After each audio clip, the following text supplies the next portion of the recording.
একদিন আকাশ হঠাৎ অন্ধকার হয়ে গেল, মাটি ফেটে বের হতে লাগলো পানি। বৃষ্টি থামার কোনো নাম নেই, মানুষ দৌড়াচ্ছে, চিৎকার করছে। কিন্তু তখন অনেক দেরি হয়ে গেছে, কারণ এটি কোনো সাধারণ বৃষ্টি ছিল না, এটি ছিল আল্লাহর গজব, এক মহাপ্লাবন যা পৃথিবীর ইতিহাস বদলে দিয়েছিল চিরতরে।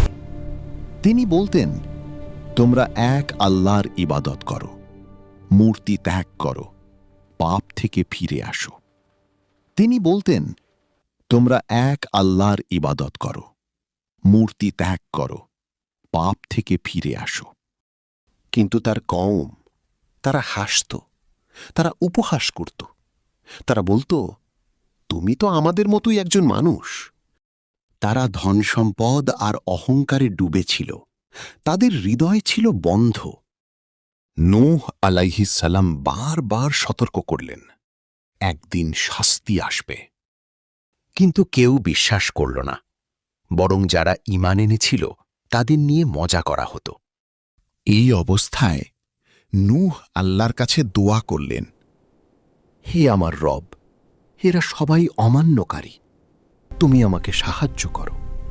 এরপর আল্লাহর পক্ষ থেকে আদেশ এলো, তুমি একটি কষ্টি নৌকা নির্মাণ করো, একটি বিশাল জাহাজ শুষ্ক ভূমির ওপর। নূহ আলাইহিস সালাম কাজ শুরু করলেন। মানুষ আবার হাসল, মরুভূমিতে নৌকা? তুমি কি পাগল হয়ে গেছ? কিন্তু নূহ আলাইহিস সালাম জানতেন, এটি আল্লাহর আদেশ। ধীরে ধীরে কোষ্ঠী তৈরি হল। আল্লাহ নির্দেশ দিলেন প্রতিটি প্রাণীর এক জোড়া করে তুলে নিতে এবং ঈমানদারদের সাথে নিতে। বিশ্বাসীদের সংখ্যা ছিল খুবই কম, কিন্তু তারা দৃঢ় ছিল। তারপর একদিন আকাশ খুলে গেল, অবিরাম বৃষ্টি শুরু হলো। কিন্তু শুধু আকাশ নয়, মাটিও ফেটে পানি বের হতে লাগল।